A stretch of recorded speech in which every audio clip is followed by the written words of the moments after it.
कैसे हो सब लोग? पढ़ाई से अच्छी चल रही है ना? तो आज हम जो पढ़ने वाले हैं ना, वो एनसीईआरटी का हम पढ़ने वाले। एनसीईआरटी का जो क्लास 9th है, एनसीईआरटी का क्लास 9 का जियोग्राफी हम अभी पढ़ रहे हैं करेंटली में, जो चल रहा है हमारा एनसीईआरटी क्लास 9 का जियोग्राफी में। हम 3 चैप्टर पहले पढ़ चुके हैं। पहला चैप्टर विस्तार के बारे में था, भौगोलिक विस्तार इस सब के बारे में था। एंड इसके बाद ये चैप्टर आया था, देखो ये सारे अपवाह अभी हम पढ़ चुके हैं। Third chapter and second chapter यह था हमारा भौतिक स्वरूप के बारे में था, भारत का भौतिक स्वरूप। एंड फर्स्ट चैप्टर अगर आओगे तो ये भारत की आकार और स्थिति के बारे में फर्स्ट चैप्टर था। तीन चैप्टर हम कंप्लीट कर चुके हैं। अगर आपने अभी तक नहीं देखा है ये तीनों चैप्टर, तो ये एक प्लेलिस्ट बना के अपलोडेड है चैनल पे, आप जाके देख सकते हो जल्दी से। उसको देख लोगे ना तो अच्छे से समझ में आएगा थोड़ा सा, ठीक है। आज हम जो पढ़ने वाले हैं ना, चैप्टर 4 पढ़ने वाले हैं। चैप्टर का नाम है जलवायु, क्लाइमेट। चैप्टर का नाम है क्लाइमेट यानी जलवायु, ठीक है। क्लास स्टार्ट करने के पहले सबसे पहले ये देख लो, थोड़ा सा लाइक कर दो। वीडियो को लाइक कर दोगे तो यूट्यूब ज़्यादा रिकमेंड करेगा, सजेस्ट करेगा। एंड 100 सब्सक्राइबर है, इसको इंक्रीज करके हमें 1000 तक ले जाना है। पहले टारगेट तो 1000 का 1K का टारगेट बना के रखें, तो ये जल्दी से जल्दी पूरा हो जाए। तो इसको पूरा करने के लिए आप सब्सक्राइब भी कर दो, चैनल को सब्सक्राइब भी कर दो अगर नहीं किए हो तो, ठीक है। चलो अब क्लास को स्टार्ट करते हैं बिना देर किए हुए। चैप्टर 4 जलवायु। तो पिछले के 2 अध्याय में आप हमारे देश की स्थलाकृति हो गया, अपवाह, इस सब बारे में हम पढ़ चुके हैं। किसी क्षेत्र की जो प्राकृतिक पर्यावरण को समझने के लिए आवश्यक 3 मूल तत्वों में से 2 तत्व यही है, ठीक है। किसी भी क्षेत्र के जो प्राकृतिक पर्यावरण होते हैं उसको समझने के लिए पहले चीज वहाँ की स्थलाकृति के बारे में जानना होता है कि उसकी आकृति कैसी, स्थल कैसा, वहाँ का मतलब पहाड़ है, पर्वत है या समतल मैदान है, ये सब जानना जरूरी होता है। एंड दूसरा चीज अपवाह क्षेत्र की पानी की व्यवस्था है कि नहीं, नदियों का जल कैसे आती है, नदियां कहाँ कहाँ से गुजरती है उस क्षेत्र से, ये सारी चीजें।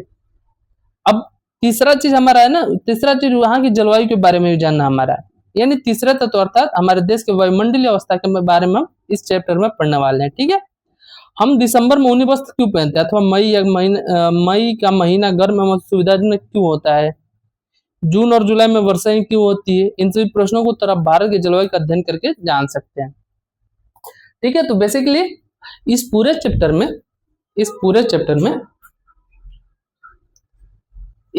हम भारत की जलवायु के बारे में अध्ययन करेंगे। एक विशाल क्षेत्र में लंबे समय अवधि यानी 30 वर्ष से अधिक में मौसम की अवस्थाओं तथा विविधताओं का कुल योग ही जलवायु कहलाता है, ठीक है। क्लाइमेट, जलवायु किसे कहते हैं? जलवायु उसे कहते हैं जो एक विशाल क्षेत्र में लगभग कम से कम मतलब 30 वर्ष, ठीक है, 30 वर्ष या 30 वर्ष से अधिक हो, एक लंबे समय अवधि के दौरान मौसम की अवस्था और विविधता का कुल योग जो होता है ना, उसे जलवायु कहते हैं हम। मौसम एक विशेष समय में एक क्षेत्र के वायुमंडल की अवस्था को क्या बताता है? मौसम तथा जलवायु के तत्व जैसे तापमान हो गया, वायुमंडलीय दाब हो गया, पवन हो गया, आर्द्रता हो गया, वर्षण हो गया, ये एक ही होते हैं, ठीक है। मौसम तथा जलवायु के तत्व ये थोड़ा सा इंपॉर्टेंट है, तो ये थोड़ा नोट कर लेना। मौसम तथा जलवायु के तत्व जैसे क्या क्या है? तापमान, वायुमंडलीय दाब, पवन, आर्द्रता, वर्षण, ये एक ही होते हैं, ठीक है। आपने वैसे ध्यान दिया होगा कि मौसम की अवस्था प्राय एक दिन में कई बार बदलती है।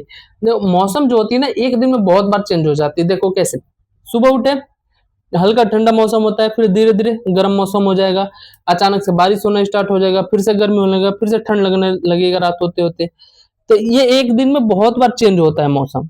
लेकिन जो जलवायु होता है ना, एक लंबा समय अवधि कम से कम 30 वर्ष या 30 वर्ष से अधिक में जो मौसम की अवस्था में परिवर्तन दर्ज किया जाता है ना, उसको जलवायु कहते हैं, कुल योग जो होता है उसका, ठीक है।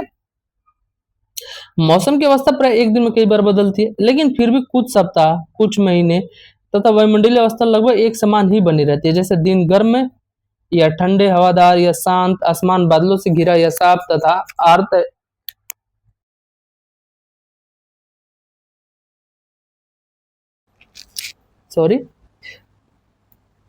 हवादार या शांत, आसमान बादलों से घिरा या साफ तथा आर्द्र तथा शुष्क हो सकते हैं।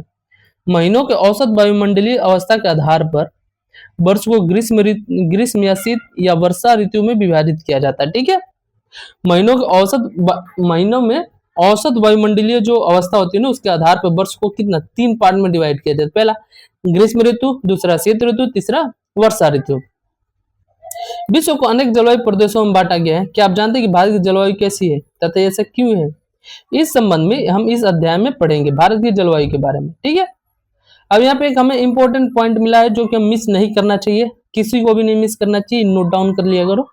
मानसून शब्द की व्युत्पत्ति अरबी शब्द मौसम से हुआ है, जिसका शाब्दिक अर्थ क्या है? मौसम। मानसून का अर्थ है एक वर्ष के दौरान मानसून। ठीक है, मानसून का अर्थ है एक वर्ष के दौरान वायु की दिशा में ऋतु के अनुसार परिवर्तन। ठीक है, भारत की जलवायु को मानसूनी जलवायु कहा जाता है। भारत की जलवायु को क्या बोला जाता है? मानसूनी जलवायु। एशिया में इस प्रकार की जलवायु मुख्यतः दक्षिण तथा दक्षिण पूर्व में पाई जाती है। ठीक है, सामान्य प्रतिरूप में लगभग एक रूपता होते हुए भी देश की जलवायु अवस्था में स्पष्ट प्रादेशिक भिन्नताएं हैं। जैसे तुम दक्षिण की तरफ जाओगे ना, वहां पर गर्मी बहुत होती है, और उत्तर की तरफ तुम टॉप पे जाओगे, जम्मू कश्मीर के साइड में चलोगे, JNK के साइड में गए, लद्दाख के साइड में, वो ठंड लगेगी तुम्हें। तो ये प्रादेशिक भिन्नता के साथ साथ यहाँ की जलवायु में विभिन्नता देखी, मतलब प्रादेशिक भिन्नताएं तो होती ही है, उसके साथ साथ ये जो जलवायु में भिन्नताएं देखी जा सकती है इसमें। ठीक है, हम दो महत्वपूर्ण तत्व, एक तापमान हो गया तथा वर्षण को लेकर देखें तो एक स्थान से दूसरे स्थान पर तथा एक मौसम से दूसरे मौसम में इनकी किस प्रकार की भिन्नताएं हैं।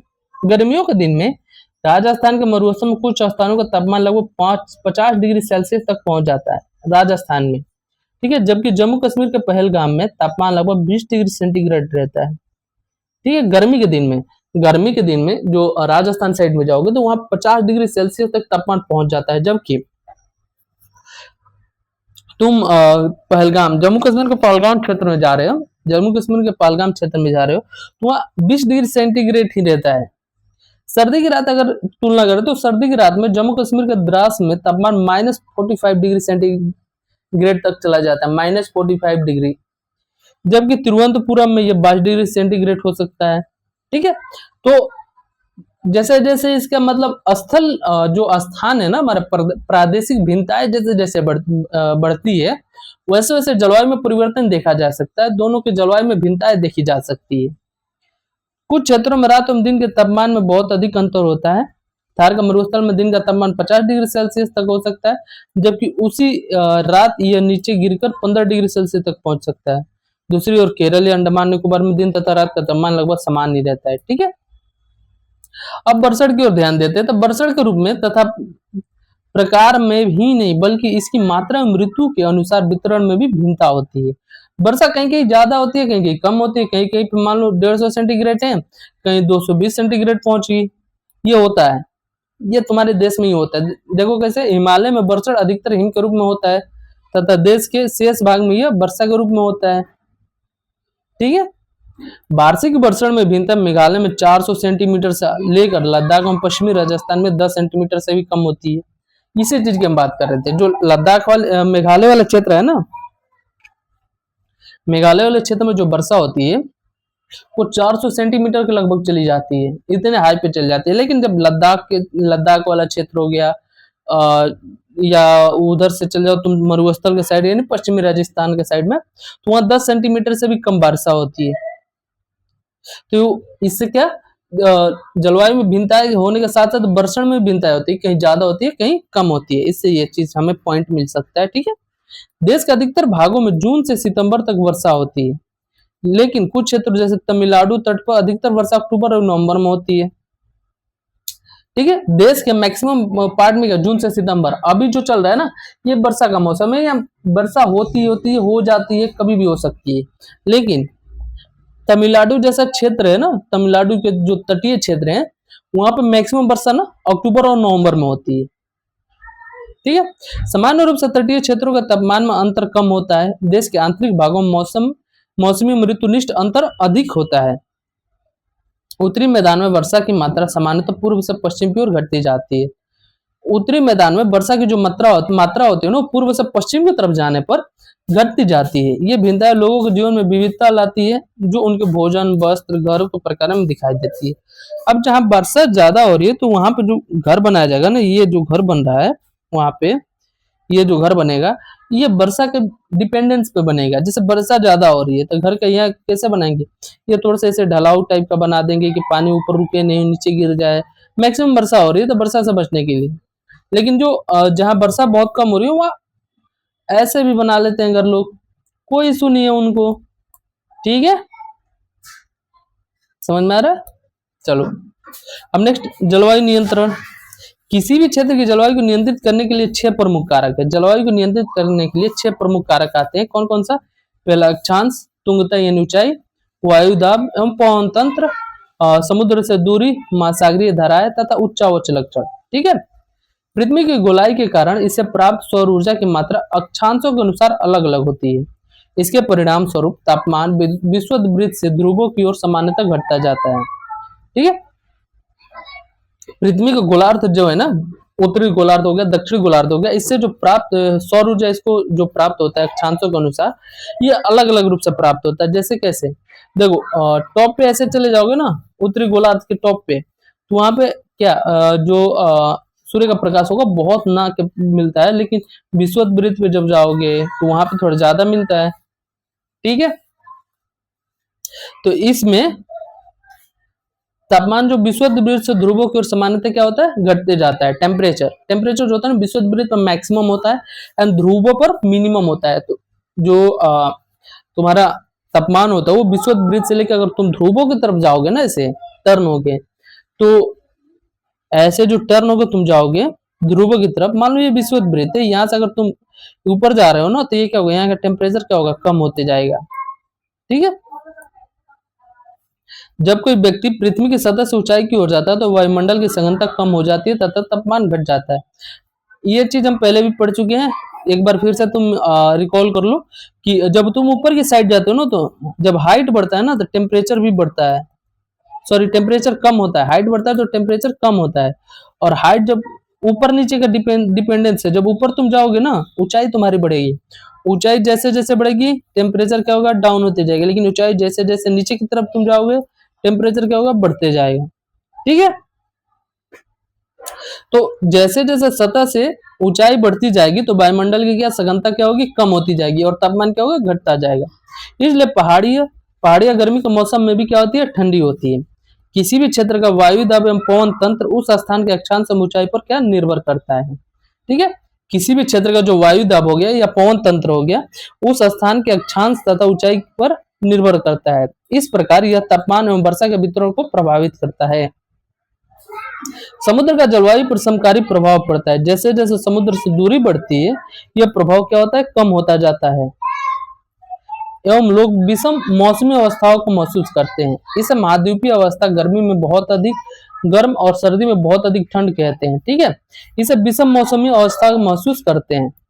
महाद्वीपीय अवस्था में ऐसे टाइम में क्या होता है, गर्मी में क्या होगा, बहुत अधिक गर्म होने लगती है तथा सर्दियों में बहुत अधिक ठंडा होने लगता है। महासागरीय धाराएं जो है ना, समुद्र से तट की ओर चलने वाली हवाओं के साथ तटीय क्षेत्रों को जलवायु को प्रभावित करते हैं। महासागरीय धाराएं जो होती है ना, समुद्र के तट से जो क्षेत्र चिपके होते हैं, यानी मिले होते हैं, समुद्र के तट पर जो क्षेत्र बने होते हैं, जो जितने क्षेत्र है समुद्री तटियों पर, उनकी जलवायु को प्रभावित करने के कार्य कौन करता है, महासागरीय धाराएं करती है। ठीक है, उदाहरण के तौर पर अगर हम देखें तो कोई भी तटीय क्षेत्र जहां गर्म या ठंडी जलधाराएं बहती हैं और वायु की दिशा समुद्र से तट की ओर हो, तब वो तट गर्म या ठंडा हो जाएगा। ठीक है, अंत में यह बोला जाएगा जैसे कि किसी स्थान की जलवायु को निर्धारित करने में उच्चावच की भी महत्वपूर्ण भूमिका होती है। जलवायु के निर्धारण में किसी भी स्थान के महत्वपूर्ण कारक एक और ये उच्चावच इसमें महत्वपूर्ण भूमिका अदा करता है। उच्च पर्वत जो है ठंडी अथवा गर्म वायु को क्या करते हैं, अवरोधित करते हैं। यदि उनकी ऊंचाई इतनी हो कि वे वर्षा लाने के लिए वाली वायु के रास्तों को रोकने में सक्षम होते हैं, तो ये उस क्षेत्र में वर्षा के कारण भी बन सकते हैं। पर्वतों के पवन विमुख ढाल अपेक्षाकृत सूखे रहते हैं। ठीक है, भारत की जलवायु को प्रभावित करने वाले कारक कौन कौन से हैं? भारत की जलवायु को प्रभावित करने वाले 6 कारक कौन सा? अक्षांश हो गया, तुंगता हो गया, ऊंचाई तो हम इसमें समझ गए, ऊंचाई जैसे जैसे ऊंचाई बढ़ेगी टेम्परेचर कम होता रहेगा और वायु की जो सघनता होगी ना वो बढ़ती जाएगी, सॉरी कम होती जाएगी ना, वायु की सघनता कम होती है, वायु की सघनता भी कम होती है और टेम्परेचर भी कम होता है। वायु दाब, पवन तंत्र, समुद्र से दूरी, महासागरीय धारा होगी और ऊंचा उच्च, ये सारे लक्षण हैं। तो जलवायु को प्रभावित करने वाला पहला कारण क्या था, अक्षांश। अक्षांश के बारे में पहले देखते हैं। देखो कर्क वृत्त देश के मध्य भाग पश्चिम में कच्छ के रण से लेकर पूर्व में मिजोरम से होकर गुजरती है। ठीक है, कर्क वृत्त जो है वो पश्चिम में कच्छ के रण से लेकर पूर्व में मिजोरम से होकर गुजरती है। देश का लगभग आधा भाग कर्क वृत्त के दक्षिण में स्थित है, जो उष्णकटिबंधीय क्षेत्र है। ठीक है, देश का जो आधा भाग है ना वो कर्क वृत्त जो गुजरते हैं ना उसके ठीक दक्षिण में स्थित है। कर्क वृत्त के उत्तर में स्थित शेष भाग उपोष्णकटिबंधीय है। इसलिए भारत की जलवायु में उष्णकटिबंधीय जलवायु को उपोष्णकटिबंधीय जलवायु दोनों की विशेषताएं उपस्थित है। ठीक है, इसलिए भारत की जलवायु में उष्णकटिबंधीय जलवायु एवं उपोष्णकटिबंधीय जलवायु दोनों की विशेषताएं उपस्थित है अक्षांश वाले में। ठीक है, अब ऊंचाई पर आते हैं। जैसे भारत के उत्तर में जो है हिमालय पर्वत है और इसकी औसत ऊंचाई लगभग कितनी है, 6000 मीटर है। भारत का तटीय क्षेत्र भी विशाल है जहां अधिकतम ऊंचाई लगभग 30 मीटर है। ठीक है, भारत के उत्तर में कौन सा है, हिमालय पर्वत है जिसकी ऊंचाई लगभग औसत ऊंचाई जो देखा जाए लगभग 6000 मीटर है और तटीय क्षेत्र भी बहुत ऊंचे ऊंचे है, मतलब इतने भी डाउन में नहीं है। इनकी ऊंचाई लगभग कितनी है, 30 मीटर है। हिमालय मध्य एशिया से आने वाली ठंडी हवाओं को भारतीय उपमहाद्वीप में प्रवेश करने से रोकता है। हिमालय जो है ना, जो दक्षिण एशिया यानी रसिया ओसिया के साइड से, चाइना हो गया, रसिया हो गया, इन सारे जगहों से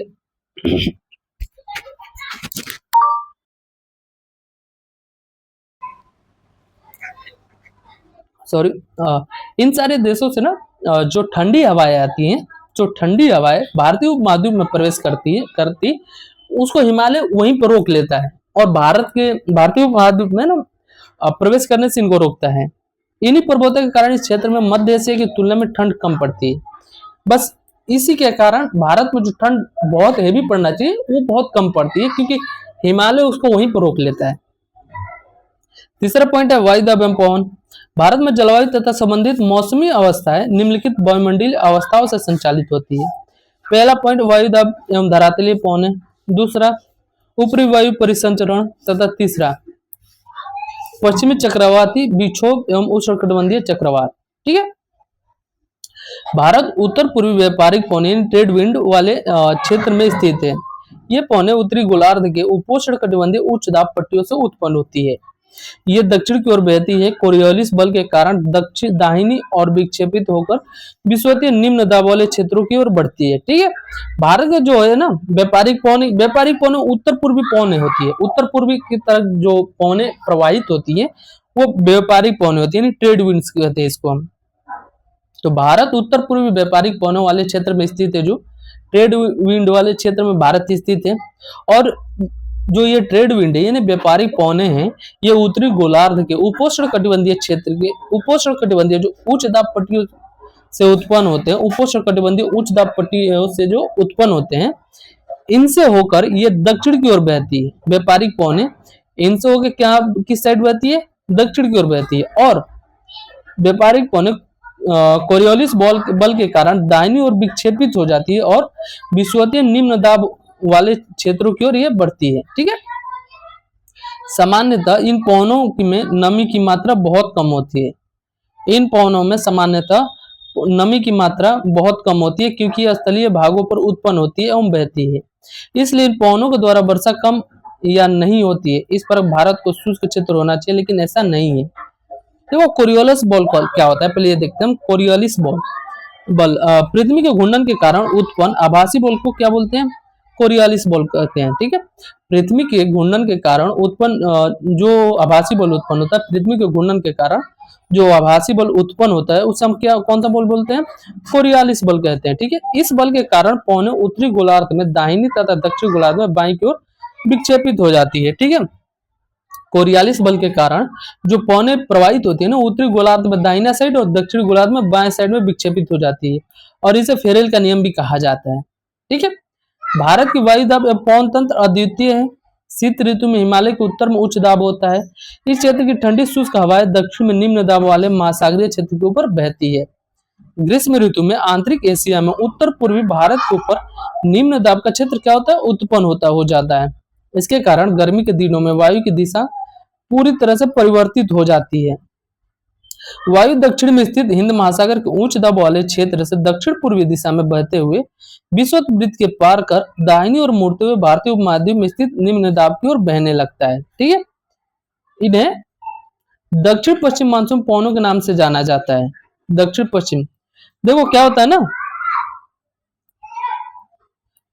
ये वायु गर्मी के दिनों में दक्षिण में स्थित हिंद महासागर के उच्च दाब वाले क्षेत्र से दक्षिण पूर्वी दिशा में बहने लगती है और विषुवत वृत्त को पार कर दाहिनी ओर मुड़ते हुए भारतीय उपमहाद्वीप पर स्थित निम्न दाब की ओर बहने लगती है। उच्च दाब से निम्न दाब की ओर बहने लगती है। ठीक है, इन्हें दक्षिण पश्चिम मानसून पवनों के नाम से इन्हें जाना जाता है। ये पवनें कोष और महासागरों के ऊपर से बहती है, नमी ग्रहण करती है तथा भारत की मुख्य भूमि पर वर्षा करती है। ठीक है, इस प्रदेश में ऊपरी वायु परिसंचरण पश्चिमी प्रवाह के प्रभाव में रहता है। इस प्रवाह का एक मुख्य घटक जेट धारा है। ठीक है, जेट धाराएं क्या होती है? जेट धाराएं लगभग 27 डिग्री से 30 डिग्री उत्तर अक्षांशों के बीच में स्थित होती है। जो जेट धाराएं होती है वो लगभग 27 डिग्री से 30 डिग्री उत्तरी अक्षांश के बीच में क्या होती है? स्थित होती है। इसलिए इन्हें उपोष्णकटिबंधीय पश्चिमी जेट धाराएं कहा जाता है। भारत में ये जेट धाराएं ग्रीष्म ऋतु को छोड़कर पूरे वर्ष हिमालय के दक्षिण में प्रवाहित होती है। इस पश्चिमी प्रवाह के द्वारा देश के उत्तर एवं उत्तर पश्चिमी भाग में पश्चिमी चक्रवाती विक्षोभ आते हैं। गर्मियों में सूर्य की आभासी गति के साथ ही उपोष्ण कटिबंधीय पश्चिमी जेट धारा हिमालय के साथ उत्तर में चली जाती है।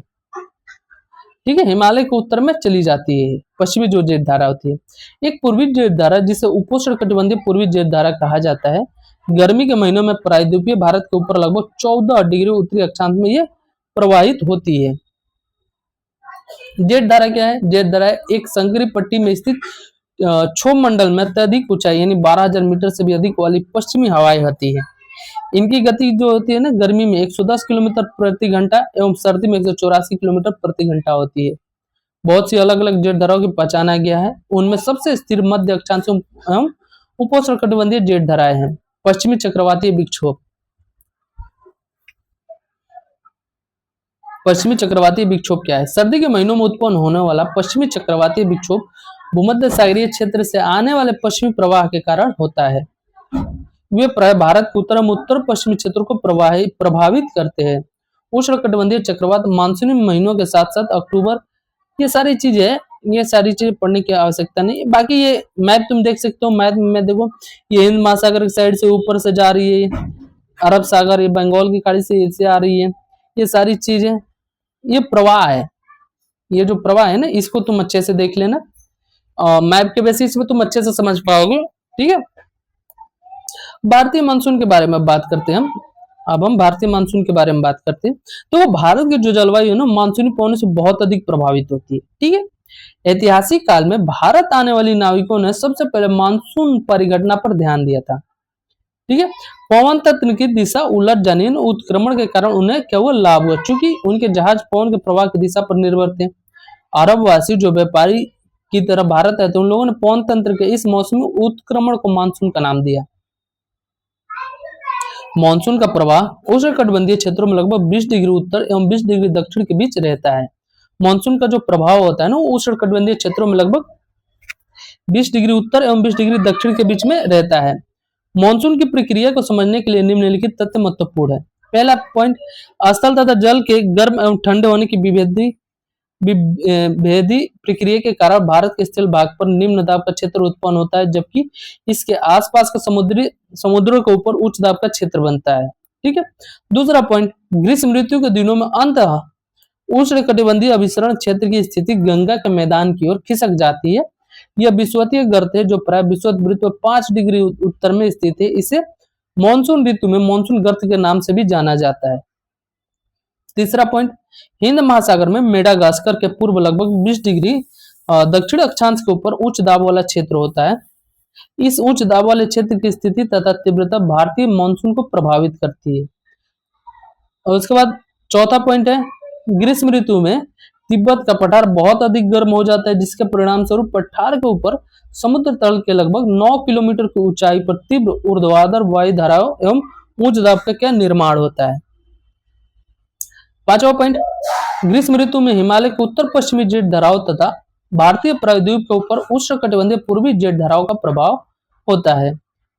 अब यहाँ पे अंत उष्णकटिबंधीय अभिसरण क्षेत्र क्या है?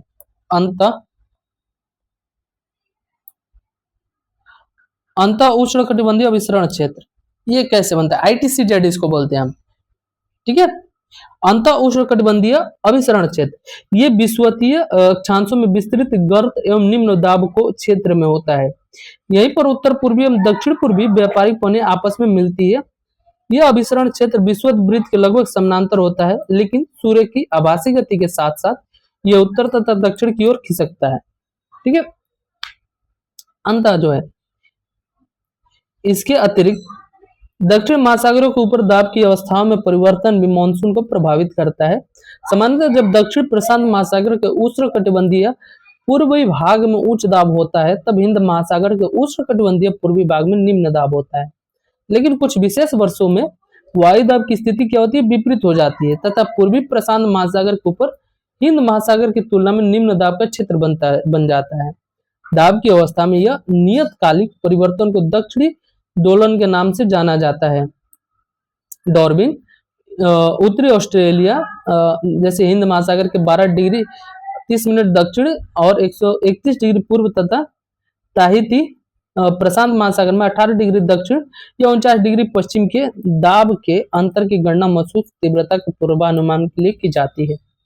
अगर दाब का अंतर ऋणात्मक है तो इसका अर्थ है औसत से कम तथा विलंब से आने वाला मानसून। एल नीनो दक्षिणी दोलन में जुड़ा हुआ एक लक्षण है, यह गर्म समुद्री जलधारा है।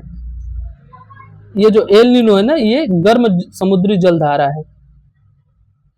एल नीनो गर्म समुद्री जलधारा है जो पेरू की ठंडी धारा के स्थान पर प्रत्येक 2 या 5 वर्ष के अंतराल में पेरू तट से होकर बहती है। जो एल नीनो है वो एक, पहली चीज तो ये समझो कि एल नीनो क्या है। एल नीनो जो है ना, वो एक गर्म समुद्री जलधारा है जो पेरू की ठंडी धारा के स्थान पर प्रत्येक 2 या 5 वर्ष के अंतराल में पेरू तट से होकर बहती है, ठीक है। दाब की अवस्था में परिवर्तन के संबंध एल नीनो से हैं, इसलिए इस परिघटना को ENSO यानी एल नीनो दक्षिणी दोलन कहा जाता है। एल नीनो है क्या? बेसिकली इसका पॉइंट यहाँ पे इंपोर्टेंट फैक्ट में ऐड करके दे चुका है तुम्हें अच्छे से समझने के लिए कि एल नीनो ठंडी पेरू जलधारा के स्थान पर अस्थायी तौर पर गर्म जलधारा के विकास को एल नीनो नाम दिया गया है। एल नीनो स्पेनिश शब्द है जिसका अर्थ होता है बच्चा तथा जो कि बेबी क्राइस्ट को भी व्यक्त करता है, क्योंकि यह धारा क्रिसमस के समय बहना शुरू करती है। एल नीनो की उपस्थिति समुद्र सतह के तापमान को बढ़ा देता है तथा उस क्षेत्र के व्यापारिक पौनों को शिथिल कर देता है, ठीक है। मानसून का आगमन और वापसी क्या है भारत में, ये देख ले हम। व्यापारिक पौनों के विपरीत मानसूनी पौने नियमित नहीं है। मानसूनी पौने जो होती है ना, वो नियमित नहीं होती है, जबकि व्यापारिक पौने नियमित होती है, लेकिन ये स्पंदनमान प्रकृति की होती है। उष्णकटिबंधीय समुद्र के ऊपर प्रवाह के दौरान ये विभिन्न वायुमंडलीय अवस्थाओं से प्रभावित होती है। मानसून का समय जून के आरंभ में से लेकर मध्य सितंबर तक 100 से 120 दिनों के बीच होता है। इसके आगमन के समय सामान्य वर्षा में अचानक वृद्धि हो जाती है तथा लगातार कई दिनों तक ये जारी रहती है। इसे मानसून प्रस्फोट यानी फटना कहते हैं तथा इसे मानसून पूर्व बौछारों से पृथक किया जा सकता है, ठीक है। सामान्यतः जून के प्रथम सप्ताह में मानसून भारतीय प्रायद्वीप के दक्षिणी छोर में प्रवेश करता है। इसके बाद ये 2 भागों में बढ़ जाता है, अरब सागर शाखा और बंगाल की खाड़ी शाखा। अरब सागर शाखा लगभग 10 दिन बाद 10 जून के आसपास मुंबई पहुंचती है। ये एक तीव्र प्रगति है। बंगाल की खाड़ी शाखा की तीव्रता के आगे की ओर बढ़ती है तथा जून के प्रथम सप्ताह में असम पहुंच जाती है।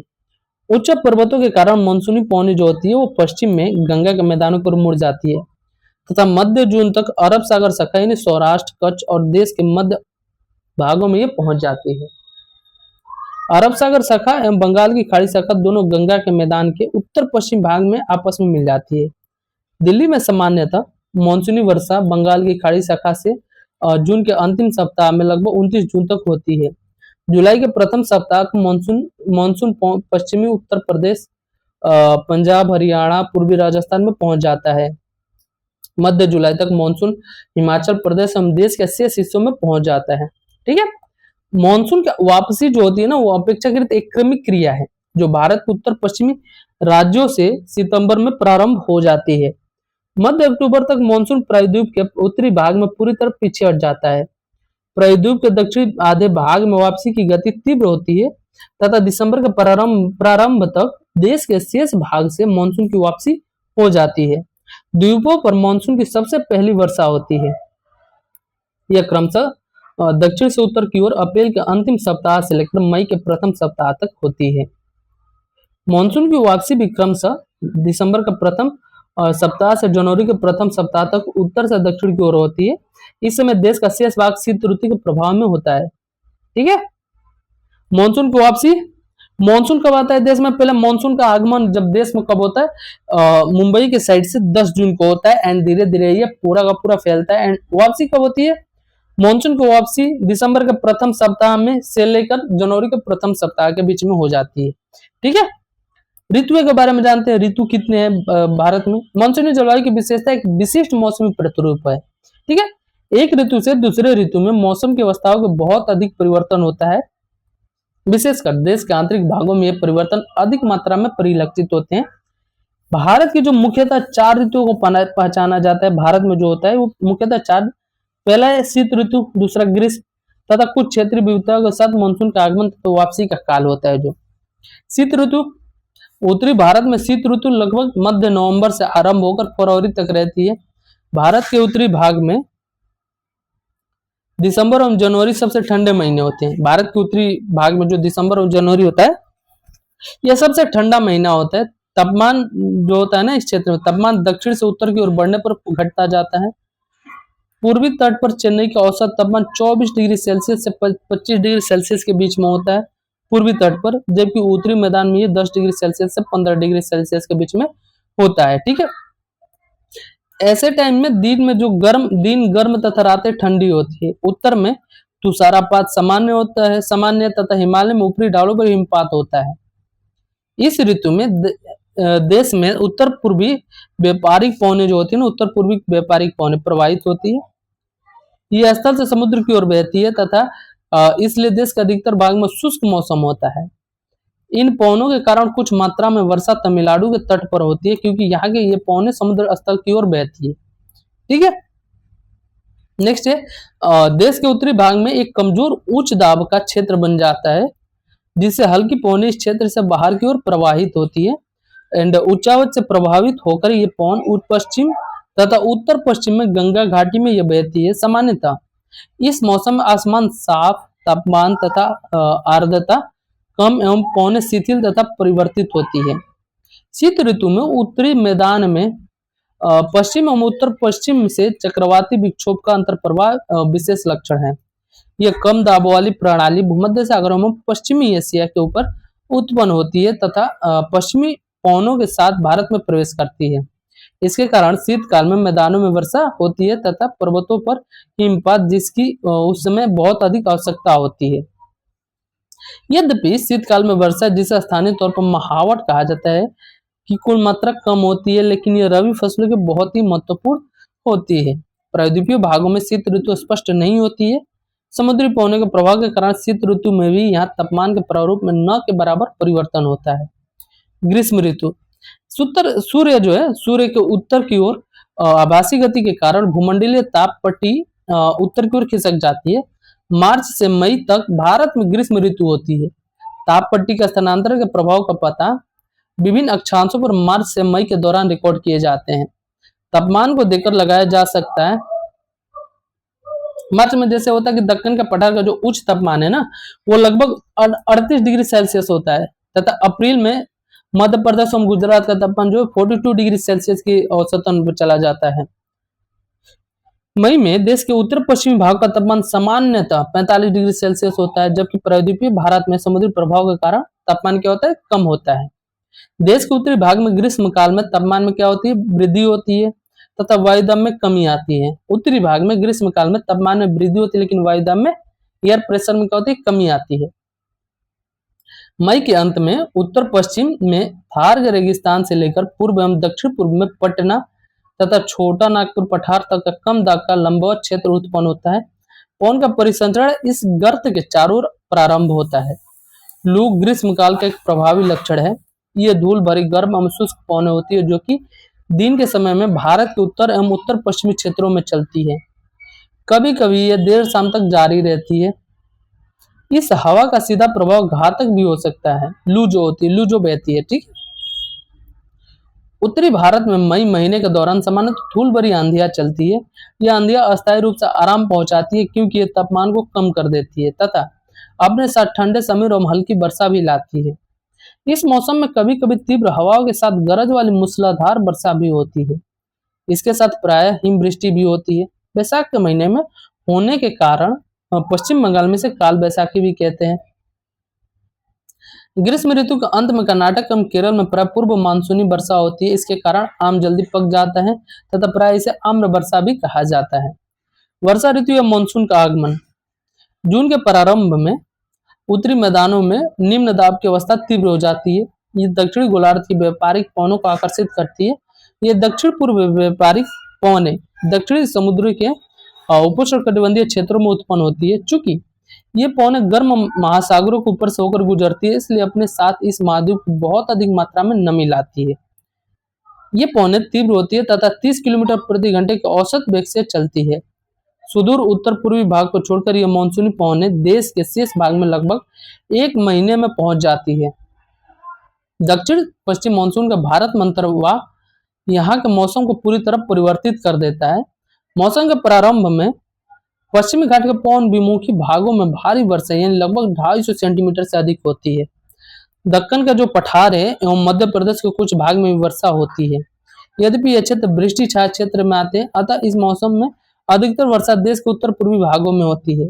खासी पहाड़ी के दक्षिणी श्रृंखला के स्थित मौसिन राब विश्व में सबसे अधिक औसत वर्षा प्राप्त करता है। ठीक है। गंगा की घाटी में पूर्व से पश्चिम की ओर वर्षा की मात्रा घटती जाती है। राजस्थान एवं गुजरात के कुछ भागों में बहुत कम वर्षा होती है। मानसून से संबंधित एक अन्य परिघटना है जैसे वर्षा में विराम। इस प्रकार इसमें आर्द्र एवं शुष्क दोनों तरह के अंतराल होते हैं। दूसरे शब्दों में अगर हम कहें तो मानसूनी वर्षा एक समय में कुछ दिनों तक ही होती है। इनमें वर्षा रहित अंतराल भी होते हैं। मानसून में आने वाले ये विराम मानसूनी गर्त की गति से संबंधित होते हैं। विभिन्न कारणों से गर्त एवं इसका अक्ष उत्तर या दक्षिण की ओर खिसकता रहता है, जिसका कारण वर्षा के स्थानिक वितरण सुनिश्चित होता है। जो मानसून की गर्त का अक्ष मैदान के ऊपर होता है तथा इन भागों में वर्षा अच्छी होती है। दूसरी ओर अगर हम देखें तो जब अक्ष हिमालय के समीप चला जाता है तब मैदानों में लंबे समय तक शुष्क अवस्था रहती है तथा हिमालय की नदियों को पर्वतीय जल ग्रहण क्षेत्रों में विस्तृत वर्षा होती है। इस भारी वर्षा के कारण मैदानी क्षेत्रों में विनाशकारी बाढ़ें आती है एवं जान और माल की भारी क्षति होती है। उष्णकटिबंधीय निम्न दाब की तीव्रता एवं आवृत्ति भी मानसूनी वर्षा की मात्रा एवं समय को निर्धारित करती है। यह निम्न दाब का क्षेत्र बंगाल की खाड़ी के ऊपर बनता है तथा मुख्य स्थलीय भाग को पार कर जाता है। यह गर्त निम्न दाब के मानसून गर्त के अक्ष के अनुसार होता है। मानसून को इनकी अनिश्चितता के लिए जाना जाता है। शुष्क एवं आर्द्र स्थितियों की तीव्रता, आवृत्ति एवं समय काल की भिन्नता होती है। इसके कारण यदि एक भाग में बाढ़ आती है तो दूसरे भाग में सूखा पड़ता है। ठीक है। इसका आगमन एवं वापसी प्राय अव्यवस्थित होता है, इसलिए यह कभी कभी देश के किसानों को कृषि कार्यों को अव्यवस्थित कर देता है।